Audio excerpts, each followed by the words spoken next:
wooden mortar carved from a single trunk of cypress, taller than a child, stood in the corner of every Lowcountry rice kitchen for 200 years. It was the same shape a Mende woman used in Sierra Leone in 1750. The pestle weighed 8 pounds. The rhythm of the pounding crossed the Atlantic without losing a beat. Number 14 on this list rebuilt that rhythm in a tin pot in Beaufort. Number 19 carried an Igbo word into a Charleston soup like a stowaway. Number 7 fed the docks at 4 in the morning. What most people miss is that these 25 dishes were not invented in Charleston. They were carried in memory across the ocean and rebuilt in cast iron, clay, and tabby. Hit subscribe and stay with us. Here are the 25 forgotten Lowcountry recipes that preserved West African roots. Number 25, Carolina red rice. The smell of tomato paste hitting bacon fat in a heavy black pot, onion turning translucent, long grain rice stirred through the orange slick until every kernel wore a coat of color. A Charleston cook would simmer it covered for 40 minutes. Never lift the lid, never stir. What was lost? The red palm oil that would have stained a bowl of jollof in Senegambia. What was preserved? The ratio, the one pot, the silence of the cooking. The word jollof comes from the Wolof Empire of the 14th century. The dish that crossed in 1730 traded palm for pork fat and kept everything else. Sunday plates in Mount Pleasant still hold the same rice your great-great-grandmother set down on a plank table. The recipe outlived the road that brought it. Number 24, Hoppin' John. Black-eyed peas, long grain rice, a smoked ham hock, 1 yellow onion, water, salt. The peas came over in the bilges of the slave ships, sometimes packed as cheap protein for the captives, sometimes hidden in a bundle of cloth. In Senegal, the dish is called thiebu niebe, served with smoked fish over rice on a tin platter. In Charleston, it became Hoppin' John by 1840 and a New Year ritual by 1900. The cowpea was a sign of protection in Senegambia, a charm against famine, the way a horseshoe was a charm in another world. Your great-grandmother would put a dime in the pot and tell the children whoever found it would have a good year. She didn't invent that. She inherited it from a coast that taught her grandmother how to count luck in legumes. The dish is still on every Black New Year table from Charleston to Savannah. Number 23, okra soup. Pods sliced into green wheels, dropped into a pot of tomatoes and beef bone broth, simmered until the soup turned glossy and thick. Charleston grandmothers cooked it in summer when the okra came in from the kitchen garden by the bushel. The Igbo people of southeastern Nigeria called it ofe okwuru. The Bantu speakers of Central Africa called it kingombo. That second word, slurred through 3 generations of a Carolina dialect, became the word gumbo. A pot of Lowcountry okra soup in 1880 was a dictionary entry your great-grandmother could eat. She didn't need to read it. The recipe carried the language inside the spoon. The Gullah cooks dried the late summer pods on strings hung from porch rafters and pulled them down through the cold months to thicken winter stews. You can still taste the Igbo word in a Beaufort kitchen on a Sunday afternoon. The soup remembers. Number 22, Benny wafers. Sesame seeds toasted in a dry skillet until the air smelled like burnt nuts. Brown sugar, butter, flour, a pinch of salt. The dough dropped by half teaspoons onto buttered tin sheets, baked thin and crisp until the edges browned. The word bene is wolof. The seeds came across in the seams of garments, in the hair braids of Mande women, in hollow gourds tucked under the false bottoms of slave ship cargo. They were planted in the kitchen garden, plots that enslaved cooks were allowed on the rice plantations. By 1850, every Charleston tea table held a 10 of them, and the same 10 showed up on a black church table at coffee hour the same week. Your grandmother might have called them lucky cookies. She wasn't wrong. The wafers were thought to bring good fortune, a belief that walked the same route the seeds did. Each crisp bite is a Wolof phrase you've forgotten how to spell. Number 21, groundnut stew. Peanuts ground to a paste, cooked into a chicken or guinea hen broth with onion, sweet potato, hot pepper, and a thumb of fresh ginger. The Senegalese call it ma'afe. In Virginia, it was called peanut soup by 1810 and served in the great houses without anyone naming the kitchen that built it. Lowcountry cooks made a thinner version with broken peanuts and ham broth, set on a rice plate like a bronze coin. The peanut was carried to West Africa by Portuguese ships in 1502 and back across the Atlantic in the holds of slave ships before 1700. By the time a Beaufort cook served it on a Sunday in 1875, the journey had been 3 crossings and 400 years. The peanut ended up in a chipped enamel bowl in a kitchen on Bay Street. You're tasting an itinerary as much as a stew. The broth is a passport. Number 20, country captain. Spatchcocked chicken, seared in lard, then simmered with curry powder, tomato, currants, almonds, onion, and green pepper. Charleston and Savannah were 2 of the busiest port cities on the Atlantic seaboard in 1790. Ships from the East India Company called Charleston Harbor a country port. Country captain came off those vessels with a Bengali cook and an English captain who had a kitchen but no recipe. Low-country African-American cooks adopted it, traded the ghee for bacon grease, and kept the curry. By 1900, it was a Sunday supper in black Charleston households where nobody had ever seen India and nobody needed to. The dish is a quiet record of 3 continents that met in one Carolina pot. The currants came from Greece. The almonds came from Spain. The curry came from Calcutta in a sailor's pocket. You can serve it tonight and you'll be eating a trade route. Number 19, rice pilau perlu. A heavy cast iron Dutch oven on a wood stove in a kitchen on St. Helena Island, July of 1885. A Gullah cook is rendering smoked sausage and the fat is filling the room like a second weather. Onion, celery, bell pepper hit the grease and the trinity wakes up. Long grain Carolina gold rice goes in dry and is stirred until each kernel shines. Then chicken stock, then a whole hen quartered, then the lid. She doesn't lift it for 1 hour. The dish is called perlu, sometimes perlu, pilau. It is the West African idea of one pot rice cookery brought across the water from Senegal, Guinea-Bissau, the Gambia, and Sierra Leone and rebuilt in a kitchen on a sea island that didn't have running water. The rice itself is the story. The Mande, Wolof, and Mende speakers who were stolen from the rice coast were chosen for this work. Charleston rice planters by 1720 were telling slave traders by name what region they wanted. A skilled rice grower from Sierra Leone could be sold for double the price of an unskilled captive. The crop those people built turned the Carolina Lowcountry into the wealthiest port in colonial America. The cooks pounded the rice in cypress mortars to remove the hulls, winnowed it in sweetgrass fanner baskets shaped exactly like the ones still woven in Senegal, then cooked it with whatever protein was at hand: chicken, shrimp, fish, comp, oxtail, smoked turkey neck, salt pork.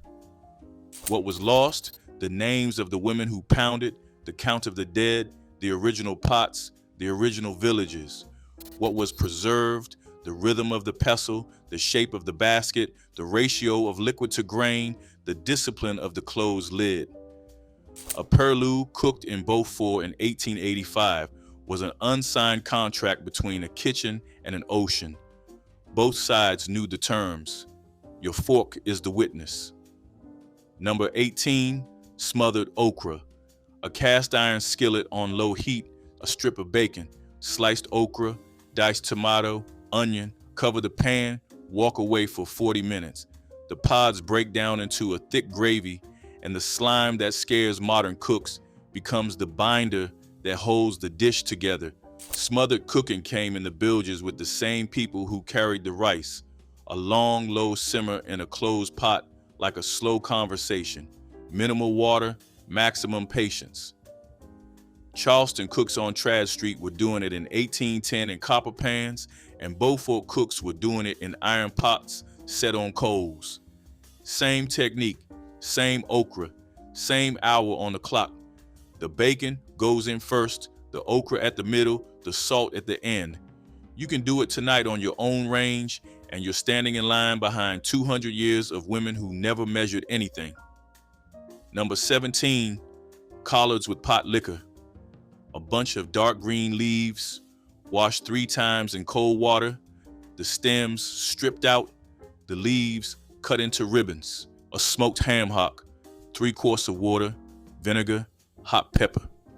6 hours on the stove until the leaves were almost black and the broth ran the color of strong tea. The plantation house ate the leaves. The kitchen kept the broth. That broth, the potlikker, was where the iron was, where the vitamin C was, where the vitamin K was. It was passed across to a child with a piece of cornbread for sopping. West Africa had over 150 edible greens before the rice ships ever sailed. The technique of cooking them down and drinking the juice came with the people who knew which leaf belonged in which pot. Your grandmother saved the broth because hers did. She didn't know the science. She knew the rule. Number 16, sour orange marinade. A bitter orange split open over a wooden bowl. The juice squeezed onto skinned mullet or whiting fillets. Salt, black pepper, a smashed clove of garlic, a curl of onion. The fish sat in the marinade for 2 hours, then went on a hot pan with a strip of fatback. Senegambian cooks used tamarind, lime, and the sour African plum to break down strong fish before cooking.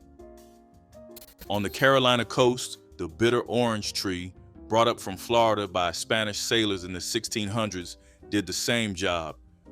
Lowcountry African American cooks took the substitute and kept the principle. The fish at the Sunday table tasted like a coast that had been left behind without losing its grammar. The bitter orange tree still grows wild on a few back lots in Bluffton, the same trees a Sunday cook in 1880 stripped on her walk home from church. You're cooking a sentence in a language that crossed the ocean before your name did. Number 15, tabby pot smoked fish stew. Tabby is a coastal concrete made by burning oyster shells to lime, mixing in sand, water, and broken shells. By 1730, enslaved workers on the Sea Islands and the Beaufort marshes were building tabby kitchens, tabby slave cabins, and tabby smokehouses. Inside the smokehouse, a fire of green oak, smoked mullet, and porgy on hanging racks. The cured fish then went into a pot of water with onion, hot pepper, sweet potato, and a handful of Carolina rice. The technique of building with shell came partly out of West African coastal construction, partly out of Spanish Florida. The dish that simmered inside it was African in bones and Lowcountry in salt. Beaufort County still holds more tabby ruins than anywhere else on earth. You're eating a building when you eat this stew. Every spoonful sits inside a wall someone else laid by hand. Number 14, Carolina Gold Middlings. Carolina Gold rice was the crop that built the Lowcountry. The grains that broke during pounding were not whole enough to sell. They were called middlings, the broken rice that the planter discarded and the kitchen kept. By 1820, every black household on the Sea Islands cooked middlings almost daily. They simmered like grits, swelled like risotto, took on the flavor of any broth. a bowl of middlings with shrimp and a stripe of butter, was the breakfast of the rice fields, the river docks, the cotton gins, the railway stations. Number 13, Okra bean fritters. Black-eyed peas soaked overnight, the skins rubbed off between the palms, the peas pounded into a wet white paste with a little salt and chopped onion. The paste was scooped by spoon into hot lard and fried until the fritters puffed up golden. In Yoruba land, this is called Okra. In Sierra Leone and Senegal, it travels by other names. On the Carolina coast, a version of this fritter was sold by black women out of baskets along the Charleston market alleys in the 1850s, cooked in pots set up on the curb. 2 cents a piece. They tasted of Lagos, and nobody on the buying end knew the word. The women selling them did. They walked the same alleys day after day, bouncing the basket on a headcloth the way their mothers had in Lagos. You can fry a dozen tonight, and you're opening a market that closed 170 years ago. Number 12, hoe cake. Stone ground white cornmeal, hot water, a pinch of salt. The batter was poured onto a flat iron griddle set on hot coals, or, in some kitchens, on the blade of a long-handled garden hoe heated over the fire. It cooked in 3 minutes. Native Americans had taught the colonists to wrap corn in leaves and bury it in ash. Enslaved cooks layered that knowledge with the West African flatbread tradition of millet and sorghum cakes baked on stones. The hoe cake that came out of a Lowcountry kitchen in 1800 had a Native American grain, a West African technique, and a Carolina hand. 3 histories on 1 round of bread. The cake fed field hands at sunup, fed children at noon, fed travelers at midnight. You can eat it warm with butter, and you're eating an alliance nobody ever signed. The bread is older than the country it feeds. Number 11, shrimp and grits. Stone ground white grits, cooked slow with water, a knob of butter, salt. While they cooked, the kitchen sauteed peeled creek shrimp with bacon, onion, and a hot pepper. The grits went into a deep bowl, the shrimp on top, the pan drippings poured over. This was the breakfast of the Gullah Geechee shrimping cruise from Edisto Island to the marshes of McClellanville. They left the dock at 4 in the morning and came home at noon with the catch. The dish was already on the table when they walked in. Corn from the planter, shrimp from the creek, cooking technique from the rice coast. 3 rivers met in one bowl. The Gullah women cooked it on iron stoves in plank kitchens with the windows wide open, the steam rolling out over the salt marsh. You may eat it now in a tablecloth restaurant in Charleston, but the recipe was clocked in on a fishing boat at 5 in the morning long before that. Number 10, Frogmore stew. The community of Frogmore sits in the middle of St. Helena Island near Beaufort. By the late 1800s, Gullah families there cooked a 1-pot boil of fresh creek shrimp, ears of corn, new potatoes, and smoked sausage in a kettle of seawater seasoned with bay leaves and pepper. The pot was carried to a long board table covered in newspaper. The contents were poured out in the middle. People ate with their hands. The dish was renamed Frogmore stew in the 1960s by a fish company owner named Richard Gay, but the recipe was older than the name by at least 70 years.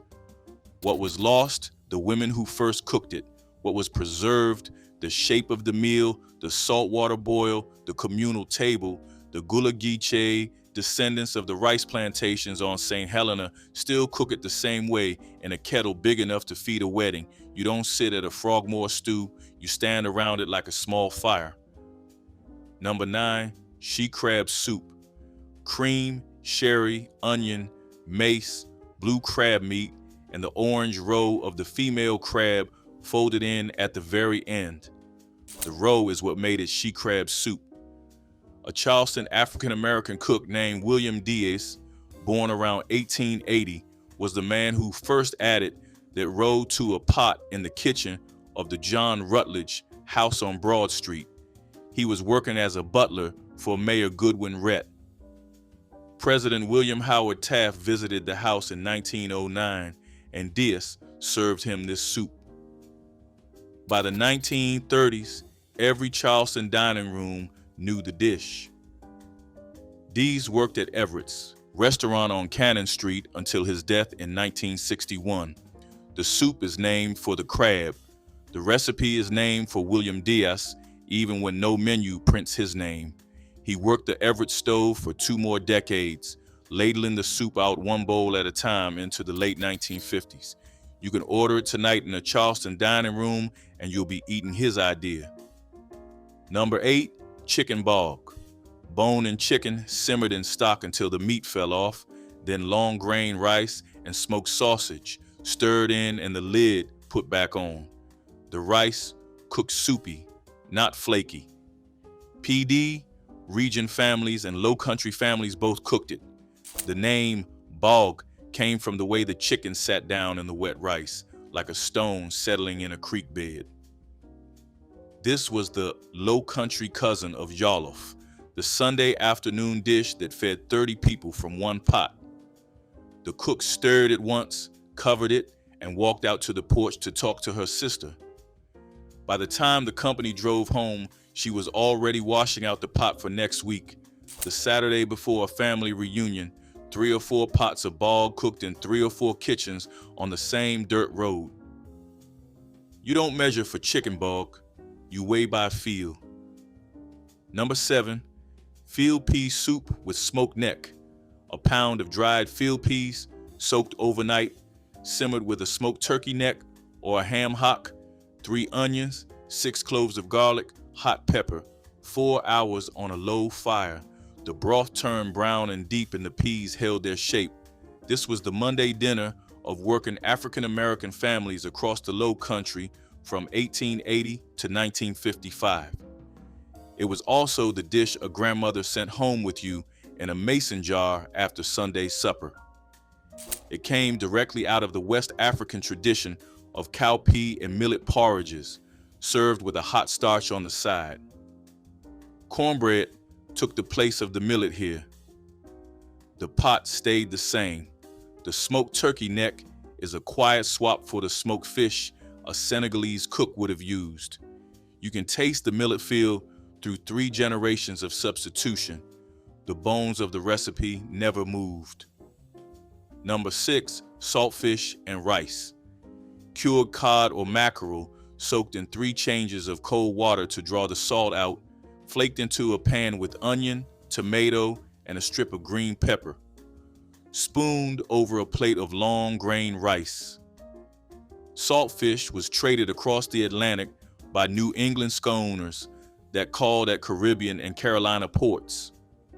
In the kitchens of enslaved cooks from 1780 onward, the dish became a weeknight meal.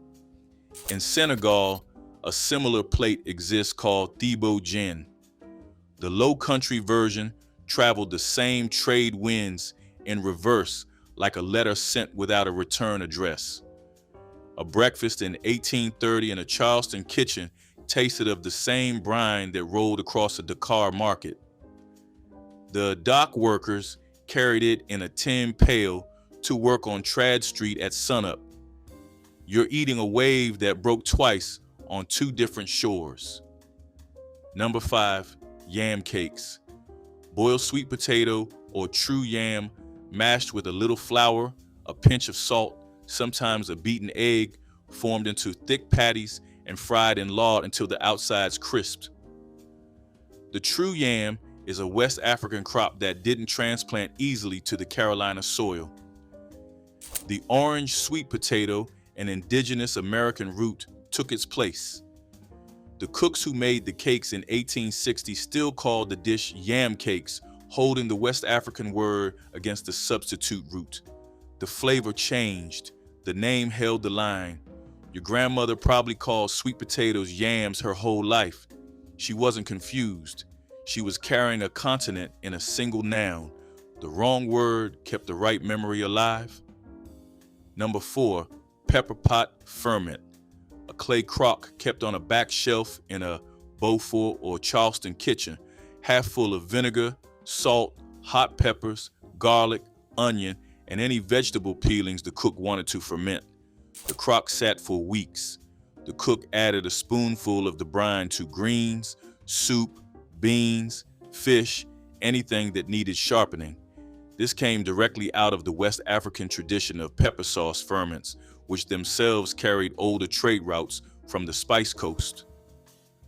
A Gullah grandmother in 1900 could season a whole bowl of greens with 1 teaspoon of her pepper pot, the way a perfumer adds 1 drop of attar to a vat of soap. The crock outlived the recipe book.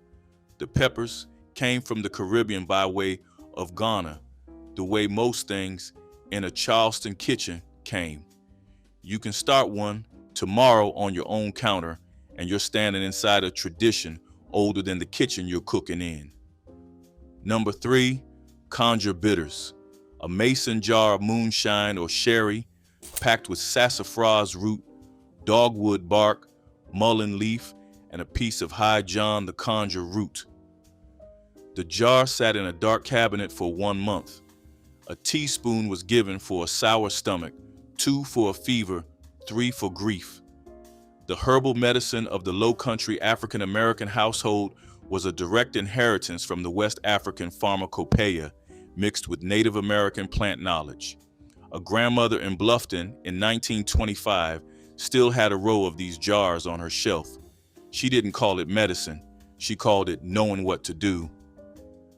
The recipes lived in the heads of grandmothers, never written, passed down on a kitchen counter in the back of the house. You'll never see a bottle of it sold in a Charleston pharmacy. You may still find one in the back kitchen if you ask the right cousin. Number 2, palaver sauce, greens, ground melon seeds or pumpkin seeds, smoked fish, hot pepper, onion, and palm oil cooked into a thick green stew, spooned over rice or fufu. Palaver sauce is a Sierra Leonean and Liberian dish that traveled to the Lowcountry in the heads of cooks who never wrote down a measurement.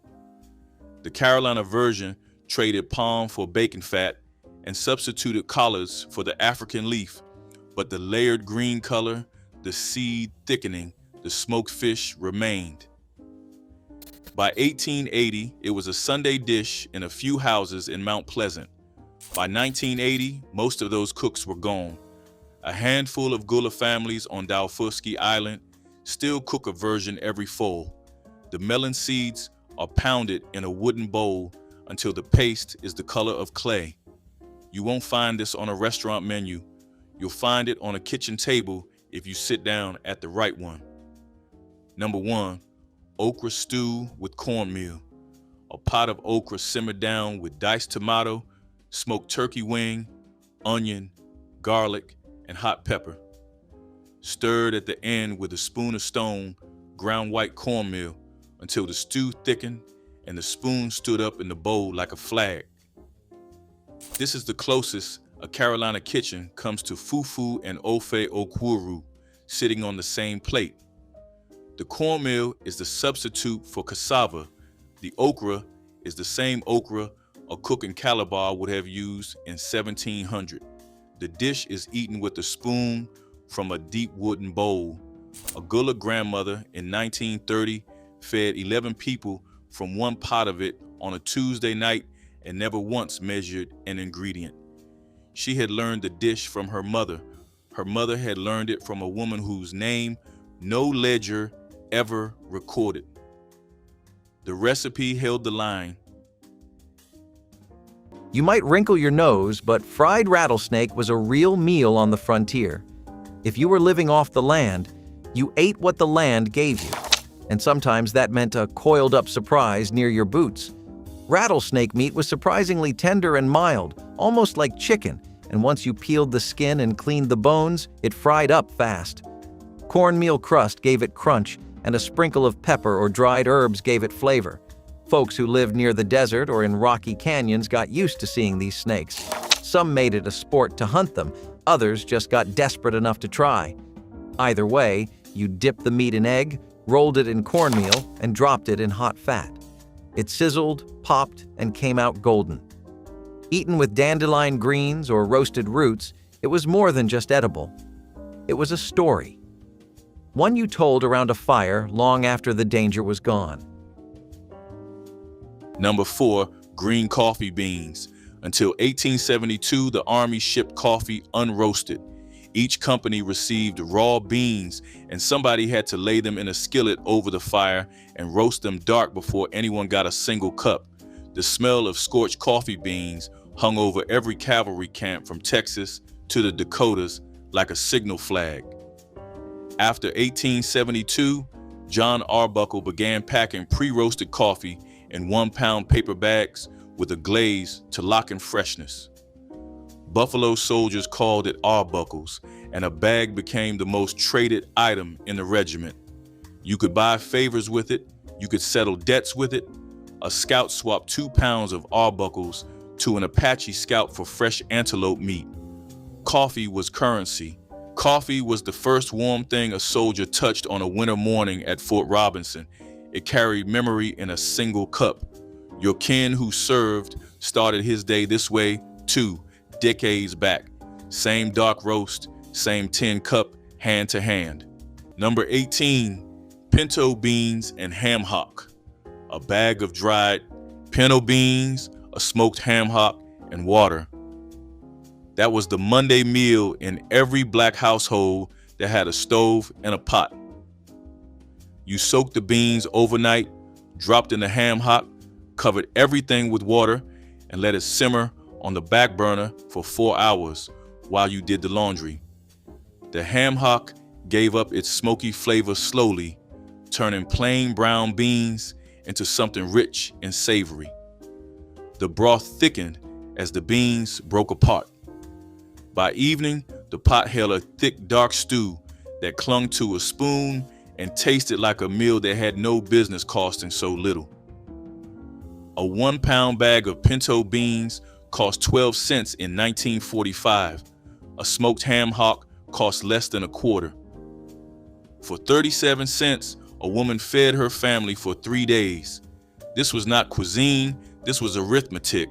And the women who did the math every Monday morning were not accountants. They were mothers whose children needed to eat 7 days a week on a paycheck that ran out by Thursday. This was the beating heart of cowboy cooking. Beans and bacon went everywhere, from wagon trains to cattle drives to back porch suppers. You started with pinto beans, dried and soaked overnight if you had the time. They were tossed into a big pot with water and a heavy slab of salt-cured bacon. That bacon was not the kind you fry for breakfast.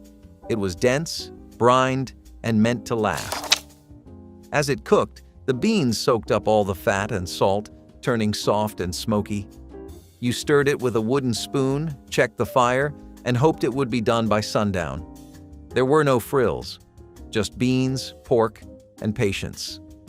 If you had a biscuit or a chunk of cornbread on the side, you counted yourself lucky. This was a meal that stuck with you, gave you warmth, and made sure you could ride or work all the next day.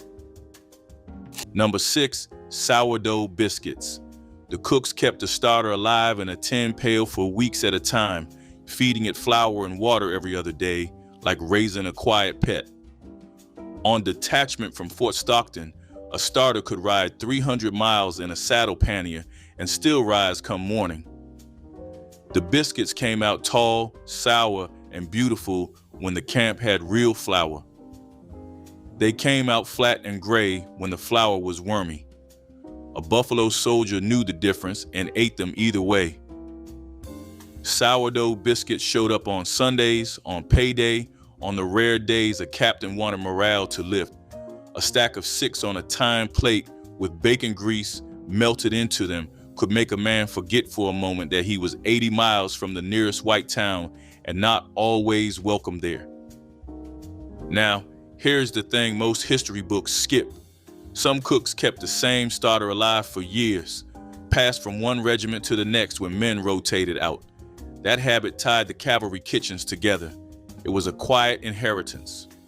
Number 21, oxtail and onion stew. Oxtails, onions, and water. 3 ingredients, and 3 hours of patience. Oxtails were the cut nobody wanted except the people who knew what to do with them. In southern butcher shops, they cost less than 15 cents a pound through the 1950s. You browned them in a heavy pot, layered the onions around them, covered everything with water, and waited. The collagen broke down slowly, turning the broth into something almost sticky with richness. The meat melted without resistance. The onions disappeared into the liquid. A single pot served a family of 6 because the broth was so rich that a modest portion over rice was a full meal. Your grandmother did not call this a stew. She called it Sunday. It could not be rushed. That was the whole point. Prairie chicken was not chicken at all. It was wild grouse or quail, lean and gamey, and harder to catch than it was to cook. These birds were everywhere across the plains in the early days, and they fed whole families with just one shot and a lucky morning. The dressing, what we would now call stuffing, was made with old bread, sage, and whatever herbs you could find or grow in the yard. When it was baked in a cast-iron Dutch oven, the whole cabin would fill with the kind of scent that stopped everyone in their tracks. This meal showed up on tables for Sunday dinner or after a good hunting day. It reminded folks of home, even if that home was just 4 walls and a dirt floor. The meat might have been tough, the bread might have been stale, but put them together with sage and heat, and they made magic. No one complained. Not when it filled your belly and made the cold nights feel shorter. Number 3, Army-issue dried beans. Pinto, Navy, or whatever the subsistence department shipped that quarter. A Buffalo soldier received about 1/10 of a pound per day, which sounds small until you stew it for 6 hours and watch a cup of dry beans become 4 cups of supper. The cooks at Fort Davis soaked beans overnight in canteens, then simmered them all day in a single iron pot with salt pork and a halved onion if anyone had one. By 1880, dried beans were the most reliable thing in the mess. They survived heat, weevils, and bad water. They filled a man up and kept him filled.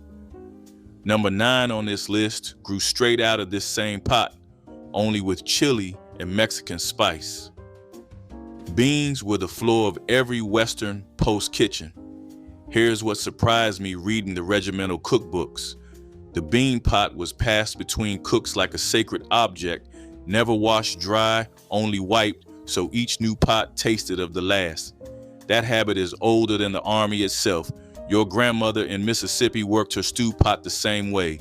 The continuity is the story. Number 16, sweet potato and molasses. A sweet potato roasted in the ashes of a fire, split open and drizzled with blackstrap molasses. 2 ingredients that trace the straight line from West Africa to a sharecropper's hearth in Alabama. Enslaved people had grown sweet potatoes because the enslavers did not value them. The potatoes grew easily in southern soil and produced enough food to feed a family through winter. The molasses came from sugarcane, cooked low and slow until it turned thick and dark. A roasted sweet potato dressed with molasses was the dessert, the snack, and sometimes the entire supper for children in households where sugar was a luxury. A sweet potato cost less than a penny. A jar of molasses cost a nickel and lasted a month. For a child who ate this sitting on a porch step after dark, that sweet potato was the sweetest thing in the world. Not because of the sugar, because the work was done, the day was over, and someone had remembered to feed you. This was no frozen grocery store pie. Venison pot pie came from hunters and homesteaders, made with fresh shot deer meat that had been stewed for hours over low heat. It was mixed with carrots, potatoes, or wild onions if you had them, and poured into a rough pie crust made from flour and lard. The crust was thick, never flaky, and it needed to be. It had to hold up against days-old stew and keep well without a refrigerator. The pie would bake in a heavy Dutch oven, often buried in coals, while the smell filled the entire cabin. It was a special dinner. usually reserved for after a good hunt or around holidays when families gathered. You could slice it like cake and serve it warm or cold.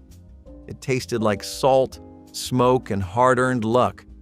If you had enough venison to make two, you stored one under a towel for the next day. No one ever said no to a second helping. Number 5, skillet cornbread. The Army issued cornmeal as a substitute when wheat flour ran short. Buffalo soldiers in the 24th Infantry marching through New Mexico in 1879 lived on cornmeal, mush, and skillet cornbread for 9 straight days. The recipe was simple and powerful. 2 cups cornmeal, a pinch of salt, water, a spoon of bacon grease. You poured it into a hot iron skillet, set the lid on, and shoveled coals over the top. 12 minutes later, you had a golden dish that broke into 8 wedges. The cooks learned the timing by smell, not clock. Cornbread on the frontier was not Southern soul food yet. It was just supper. But every black trooper from Tennessee or Mississippi or the Carolinas tasted home in it. The skillet cornbread of the 9th Cavalry was the first link in a chain that would later run through every soul food kitchen in America. Your grandmother made it Sunday after Sunday in iron skillets passed down through generations. The recipe stayed the same. The continuity is unbroken. Number 20, fried corn and bacon. Fresh corn scraped off the cob, fried in bacon drippings, salted and served. 3 ingredients that tasted like August in the South. You cut the kernels from the ear, then scrape the cob with the back of the knife to get the milk, that starchy liquid that made everything creamy when it hit the hot fat. 2 strips of bacon fried first, pulled out and crumbled, and the corn went into the drippings until the edges browned. This was the dish that disappeared when families moved north and fresh corn came wrapped in plastic instead of pulled from the stalk. In the 1940s, a family with a garden and a hog had everything it needed from July through September. It cost nothing. A grandmother in Selma made this every summer evening and served it in the same bowl her mother had used. The bowl cracked in 1972. The recipe did not. This was not your average stew. Son of a Gun stew was a chuckwagon classic, made from every edible part of a calf: heart, liver, marrow, tongue, and sometimes even the brain if it had not gone to the dogs first. Cowboys did not waste a single bite, and the trail cook was expected to know how to turn those scraps into something halfway decent. The stew simmered in cast iron over open flame, thickened with flour or old coffee grounds, and flavored with salt if you were lucky enough to have it. A pot of Son of a Gun was more than food. It was a reminder that survival meant using everything you had, no matter how it looked or smelled going in. It filled you up, kept your strength, and tasted better than it had any right to after riding a horse all day. The name? That came from the fact that nobody ever wanted to admit what was actually in it. This was food for hard men under hard skies, and it stuck to your bones like nothing else. Number 2, salt pork.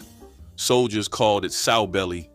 The Army issued 3/4 of a pound a day on campaign, packed in heavy wooden barrels with so much salt the meat could outlast a steamboat journey. You sliced it thin and fried it until the fat ran clear. That fat then cooked everything else: beans, onions, hardtack, leftover coffee grounds. All of it went into the same skillet. Buffalo soldiers in the 10th Cavalry at Fort Concho in 1875 ate sow belly 6 days out of 7. The meat itself was tough and sharply salted, like a brick of cured leather. The grease was the real prize. That grease seasoned every pot from El Paso to Fort Robinson, Nebraska. A trooper learned to cook from the rendered fat first, the meat second. Now here is the part most people miss. Sow belly was not loved, it was respected. Cavalry cooks treated it like a tool, not a treat, and the men ate it every other day for years on end.